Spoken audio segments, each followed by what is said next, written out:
सत्य एक दिलचस्प बात है, हम इसे बिल्कुल मानते हैं। कुछ या तो सत्य है या वो नहीं है, लेकिन यह आपत्तिजनक और दुखदायी हो सकता है, इस हद तक कि हम इसे अपनाना नहीं चाहते। मैं हूं क्रिस्टोफर सिंह और आज के ताजा कार्यक्रम में आपका स्वागत है। मैं निर्विवाद रूप से बहुत मोटा था, अत्यधिक अधिक वजन वाला, जिसका अंत अच्छा नहीं होने वाला था। तो मैंने क्या किया? मैंने दर्पण में देखने से परहेज किया। मैं तस्वीरों से दूर रहा।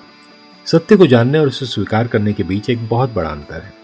उसे बौद्धिक उन्नति देने और इसे हमारे जीवन को बदलने की अनुमति देने के बीच।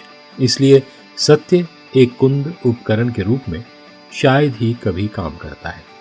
आप किसी को सच्चाई से परेशान नहीं कर सकते और उसके बदलाव में उम्मीद नहीं कर सकते, और इसलिए परमेश्वर ने सत्य को व्यक्तिगत बनाना चुना। बाइबल में लिखा है, यूहन्ना उसका 14 अध्याय 5 से 7 वचन में, तोमा ने उससे पूछा, हे प्रभु, हम नहीं जानते कि तू कहाँ जाता है, तो मार्ग कैसे जाने? यीशु ने उससे कहा, मार्ग, सत्य और जीवन मैं ही हूं। बिना मेरे द्वारा कोई पिता के पास नहीं पहुंच सकता।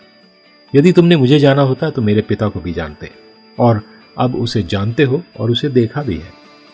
यीशु ने यह नहीं कहा कि यहां ये तरीका है या वो तरीका है। उन्होंने कहा, मैं ही रास्ता हूं, मैं ही मार्ग हूं।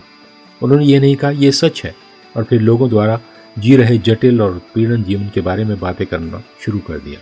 उन्होंने कहा, मैं सत्य हूं। और यदि ईश्वर ने सत्य को इतनी गहनता से लिया है तो शायद ये हमारे लिए इतना बुरा दृष्टिकोण नहीं है, क्योंकि हम उसके सत्य, यीशु की अच्छी खबर को दूसरों के साथ बांट सकते हैं। मार्ग, सत्य और जीवन मैं ही हूं, और वही यीशु है। ये परमेश्वर का ताजा वचन है आज आपके